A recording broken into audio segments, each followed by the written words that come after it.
गड़बड़ हो गई है। तुम हमेशा बहुत बड़ी प्रॉब्लम ही क्रिएट करते हो।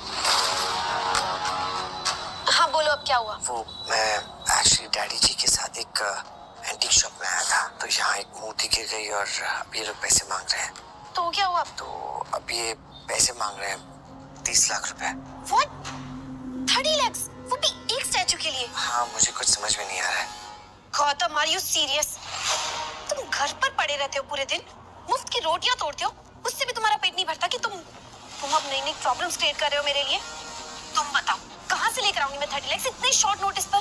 30 लाख सुनते ही उसके पैरों तले जमीन खिसक गई थी। गौतम भी अवनी के गुस्से के आगे कुछ नहीं कह पाया। You know what?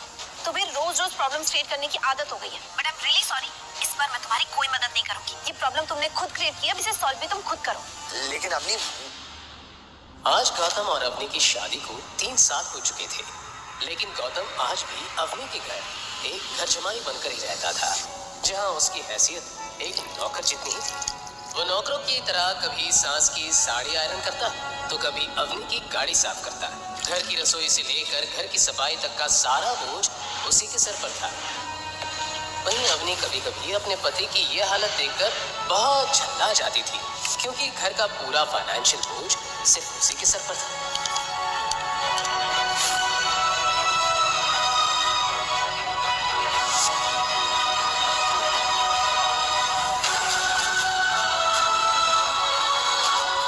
लेकिन अम्मी, ये स्टैचू पापा के हाथ से टूटा है, इसमें मेरी क्या गलती है? मुझे समझाने का मौका तो दिया होता, ना मेरी बात सुने फोन काट दिया तुमने।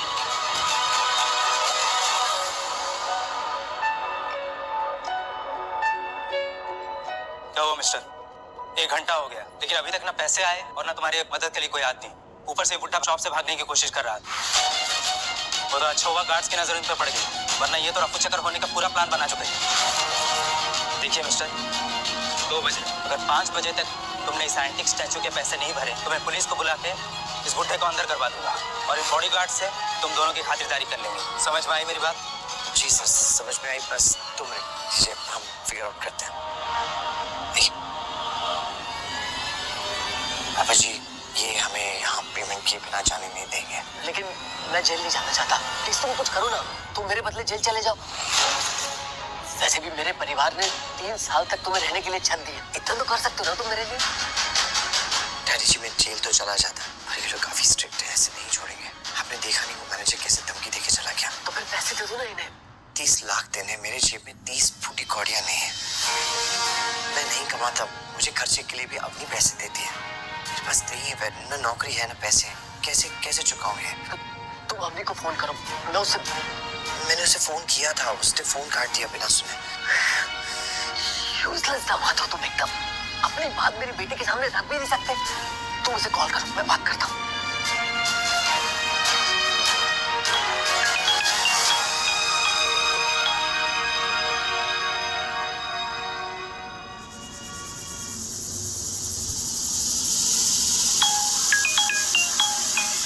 Gautam, are you mad? मैंने कहा ना मुझे काम के टाइम डिस्टर्ब मत किया करो। अब दोबारा कॉल किया ना तो बेटा, मैं डैडी बोल रहा हूँ।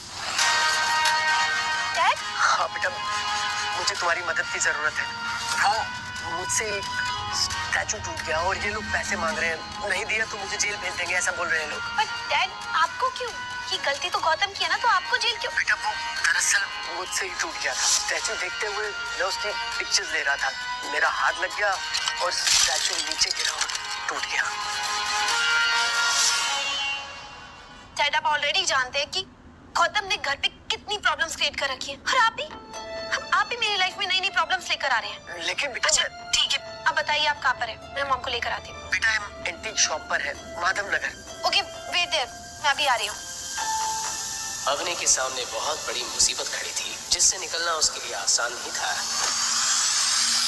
दरअसल अवनी के पिता अनिल सिंह जोधपुर के अमीर परिवारों में से एक थे, लेकिन अनिल की मां गायत्री देवी हमेशा से ही गौतम और अवनी की शादी के खिलाफ थी। 3 साल पहले अवनी के दादाजी हिम्मत अग्रवाल गौतम से पुष्कर में टकराए थे और गौतम को पहचानते ही उन्होंने अपनी फेवरेट पोती अवनी के लिए उसे पसंद कर लिया।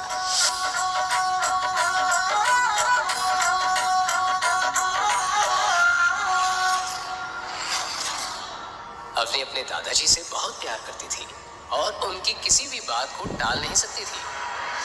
पर शादी के कुछ वक्त बाद ही हिम्मत अग्रवाल दुनिया को अलविदा कह गए, इस राज के साथ कि उन्होंने गौतम को अपने के लिए क्यों चुना।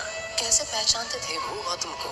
फिर उनके जाने के बाद परिवार की बागडोर उनकी पत्नी और अवनी की दादी गायत्री देवी ने अपने हाथों में ले ली।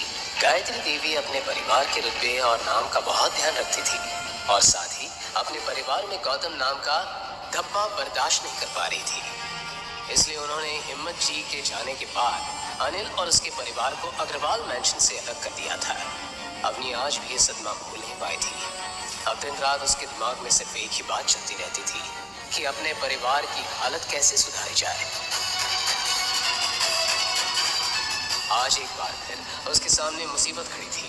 वो अगले ही पल अपनी मॉम गीता के साथ माधव नगर जाने के लिए गई।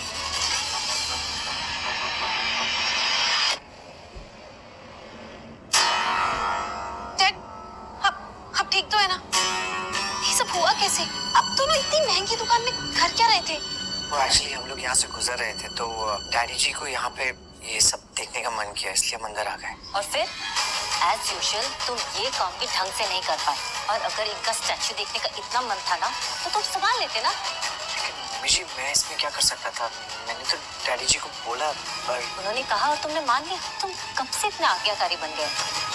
मॉम, ये सारी बातें तो हम बाद में भी कर सकते हैं ना। अभी के लिए जो इम्पोर्टेंट है हमें उसके बारे में सोचना चाहिए। ये 30 लाख रुपए आएंगे कहाँ से? इसी बात पर गुस्सा आ रहा है तो ससुर जी हमारे लिए प्रॉपर्टी कुछ भी नहीं छोड़ गए, और ये पनौती हमारे नसीब में बांध गई। क्या मॉम, तो इस स्टैचू के लिए मैं अपना घर और अपनी कार बेच दूं और सड़क पे आ जाऊं? और वैसे भी इसे बेचने से भी इतने पैसे नहीं आने। सभी प्रॉब्लम का हल ढूंढने के लिए सोच में पड़ गए। टाइम निकलता जा रहा था। वहीं दूसरी तरफ मैनेजर की नजर बराबर अनिल पर ही थी। उसने पैसे मिलने की उम्मीद छोड़ दी थी और कमिश्नर साहब को इन्फॉर्म कर दिया और 3 घंटे पूरे होने का वेट करने लगा। डैड, मैं दादी सर से मदद मांग कर देखूं? उनके जितने भी पैसे होंगे ना मैं धीरे धीरे करके लौटा दूंगी। पर अवनी, दादी सर तुम्हारी मदद नहीं करेगी, और तुम्हें पता है इसकी वजह क्या है? पर मॉम, एक बार बात करने में हर्जी क्या है? मैं कॉल करती हूँ।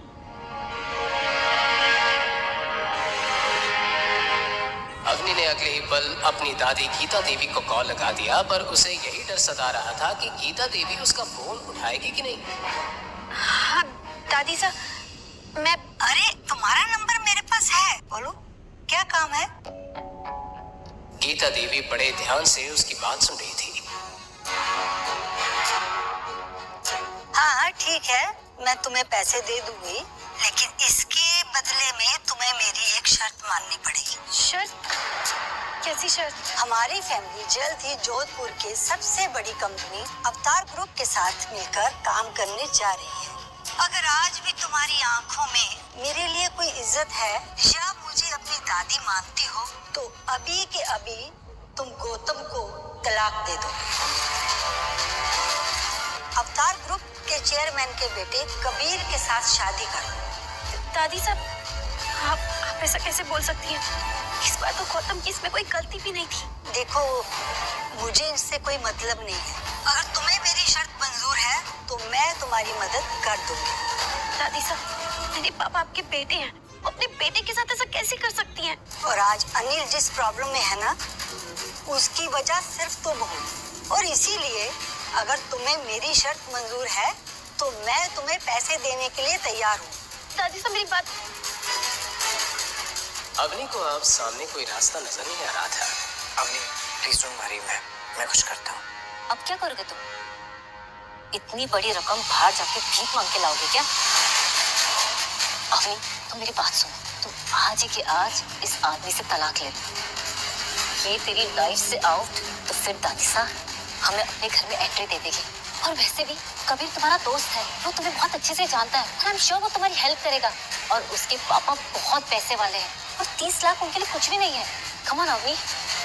गीता देवी को अब कबीर के सिवा कोई रास्ता नजर नहीं आ रहा था, लेकिन कबीर का एक ऐसा सच था जिसे अवनी अच्छे से जानती थी।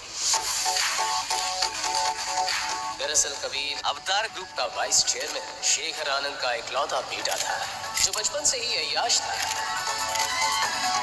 लड़कियां उसकी कमजोरी थी, इसलिए हर तीसरे चौथे दिन कोई ना कोई नई लड़की उसका शिकार हो जाती थी। यूं तो उसके ऊपर बहुत सारे केस भी हुए, लेकिन शेखर आनंद के रुतबे और पैसे के आगे किसी पुलिस वाले की भी नहीं चली। कबीर ने कई बार अवनी पर भी अपने हाथ आजमाने की कोशिश की थी। वो कॉलेज में भी अवनी के आगे पीछे ही घूमता रहता था, लेकिन अवनी ने कभी उसे घास तक नहीं डाली थी।